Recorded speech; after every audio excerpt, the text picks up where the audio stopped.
Welcome है आपका आज फिर से संस्कृत पाठशाला यूट्यूब चैनल में। मैं आज आपको एक दूसरा नया टॉपिक करवाने जा रही हूँ जो है राजा दिलीप का चरित्र चित्र। जैसे कि कल तुम्हें मैंने बताया था कि रघुवंश महाकवि कालिदास विरचित एक बहुत ही प्रसिद्ध नाटक है और इसमें 31 सूर्यवंशी राजा का वर्णन किया गया है, जिसमें राजा दिलीप से लेकर रघुवंश दशरथ के 4 पुत्रों का वर्णन किया गया है। तो जो सबसे पहले राजा दिलीप का नाम आया है रघुवंशी 33 राजाओं में, तो उसी के चरित्र चित्र को आज आपके सामने बताने जा रही हूँ। सबसे पहले क्या है, प्रभावशाली व्यक्ति। जो राजा दिलीप थे वो एक बहुत ही महान योद्धा थे, वीर थे और नाटक के सर्वोत्तम नायक थे।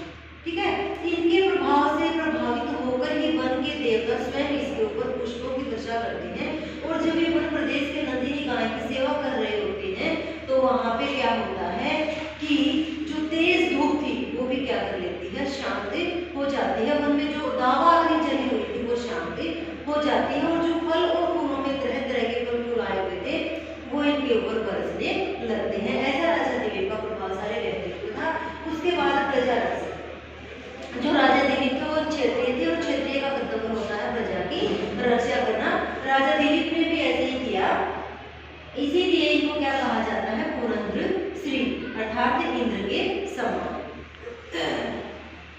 अगला जो पॉइंट है वो है संतान इच्छुक। राजा दिलीप संतानहीन थे।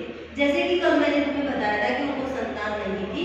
संतान प्राप्ति के लिए महर्षि वशिष्ठ के साथ जाते हैं। महर्षि वशिष्ठ के आश्रम में जाने के बाद वशिष्ठ ऋषि इनको बताते हैं कि ऐसे ऐसे नंदिनी की सेवा करो।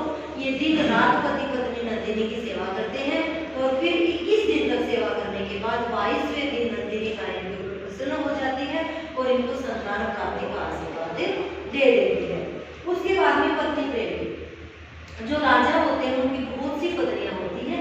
ऐसा ही राजा दिलीप था, इसकी भी बहुत सी पत्नियां थी, लेकिन राजा दिलीप का सबसे अधिक प्रेम किसके प्रति था, अपनी रानी सुदक्षिणा के प्रति था। क्योंकि जब महर्षि वशिष्ठ और नंदिनी गाय ने पुत्र प्राप्ति का आशीर्वाद राजा दिलीप को दे दिया था, तो राजा दिलीप सबसे पहले आगे अपनी पत्नी सुदक्षिणा को बताता है। और भी क्या होता है, जब वन प्रदेश में राजा दिलीप गाय की सेवा के लिए उसके साथ साथ जाता है तो कुछ दूरी जाने के बाद सुदक्षिणा, जो कि राजा दिलीप की रानी थी, उसको वापस घर भेज देता है। इन सब बातों से पता चलता है कि राजा दिलीप कैसे थे, पत्नी प्रेमी थे।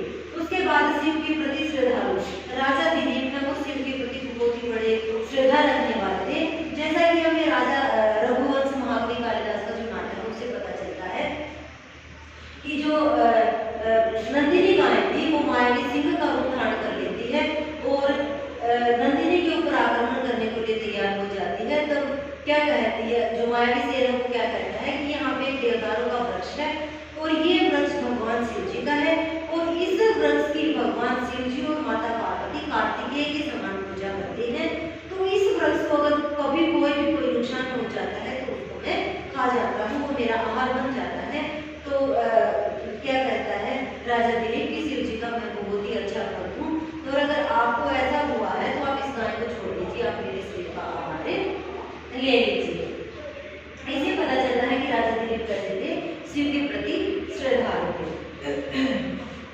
उसके बाद में गुरु भक्त। अब रघुवंश को अगर तुम पढ़ोगे तो तुम्हें पता चलेगा कि राजा दिलीप कैसे थे, गुरु भक्त भी थे। क्योंकि गुरु वशिष्ठ के आश्रम में रहते हुए जब उनको नंदिनी गाय की सेवा करते हुए आशीर्वाद मिल गया कि तुम्हें संतान की प्राप्ति हो जाएगी, तो नंदिनी गाय क्या कहती है कि तुम अपने दोने में मेरा दूध ले लो और उस दूध को पी लो, तुम्हें संतान की प्राप्ति हो जाएगी। तो राजा दिलीप क्या कहते हैं कि नहीं, पहले मैं इस गाय के दूध को राजा महर्षि वशिष्ठ के यज्ञ में समर्पित करूंगा, उसके बाद तुम्हारे बछड़े को पिलाऊंगा और जो बचा हुआ दूध है उसको मैं अपने दोने में भरकर पी लूंगा। तो इससे पता चलता है कि वो कैसे थे, गुरु भक्त थे। और आश्रम से वन प्रदेश से आने के बाद जब भी समय बचता था तो रात्रि के समय वो गुरु के पैरों को भी दबाया करते थे। अंतिम जो है वो गाय के प्रति श्रद्धा थी।